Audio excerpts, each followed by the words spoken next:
গুজরাট থেকে একজন বাঙালি ছোটোখাটো শিল্পপতি আমাকে লিখেছেন যে তিনি অবভিয়াসলি সিপিএমের বামপন্থার ভয়ে 20 বছর আগে রাজ্য ছেড়েছিলেন এবং গুজরাটে গিয়ে তিনি এখন একজন সফল শিল্পপতি, তার স্কেলে তিনি বেশ কয়েকশো কোটি টাকার বিজনেস করছেন। কলকাতাতেও জমি কিনে রেখে দিয়েছিলেন, কিন্তু যা হয় আর কি, আশা করছিলেন কোনো দিন এই গণ্ডগোলগুলো উৎপাত হবে। তো আমাকে জিজ্ঞেস করছেন যে আমি পশ্চিমবঙ্গে ডেফিনেটলি আমার ইন্ডাস্ট্রি খুলতে চাই, আপনার কাছে ফ্র্যাঙ্ক ওপিনিয়ন চাইছি। বিজেপি এসছে, কিন্তু আজকে তো আবার দেখলাম ফলতাতে সিপিএম নাম্বার 2 হয়ে গেছে। এবার তো অ্যাটলিস্ট মমতা ব্যানার্জি একটা কাজ করেছিল, তোলাবাজি ছিল, কিন্তু সিটুতে তো মেরে ধরে তুলে দিয়েছিল।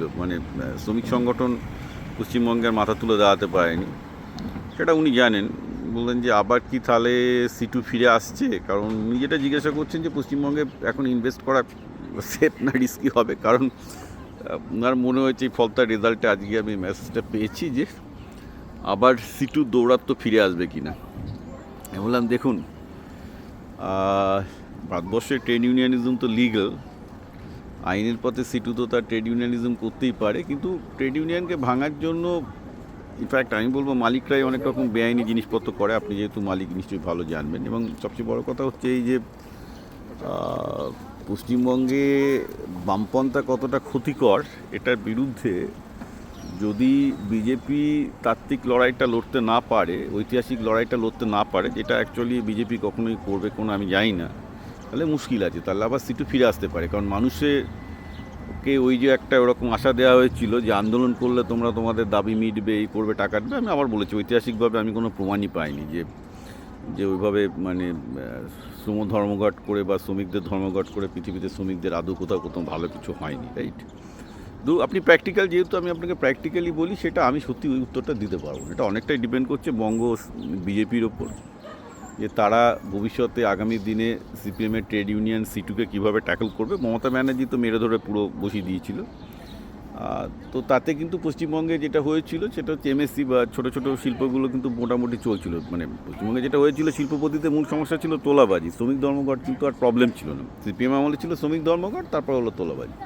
কিন্তু অ্যাটলিস্ট মমতার সময় শ্রমিক ধর্মঘটটা প্রবলেম হয়নি। তোলাবাজি কী হয়েছে, প্রথমের দিকে তোলাবাজিটা এতটা প্রবলেম ছিল না।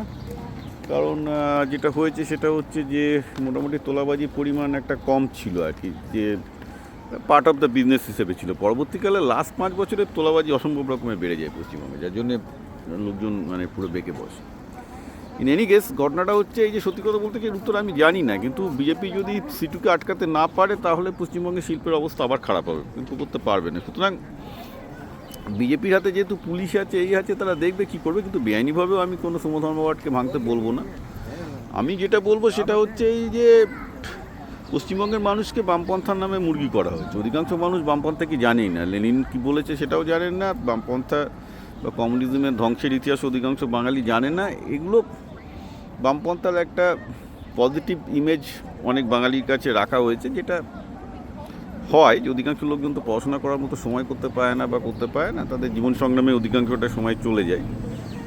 তো ন্যাচারালি তারা বামপন্থার প্রেমে বা বামপন্থার মোহে বা ফাঁদে পড়েন, কারণ বামপন্থার নেগেটিভ দিকটা নিয়ে তারা পড়াশোনা করেননি বা জানেন না। এখন সেই জিনিসটা যদি বিজেপি যদি সিটুকে বা সিপিএমকে তাত্ত্বিকভাবে আটকায়, তর্কের বাজারে আটকাতে পারে, তাহলে খুবই ভালো হয়। আর যদি না পারে, তাহলে পশ্চিমবঙ্গ যে গাড্ডায় ছিল সেই গাড্ডাই থাকবে।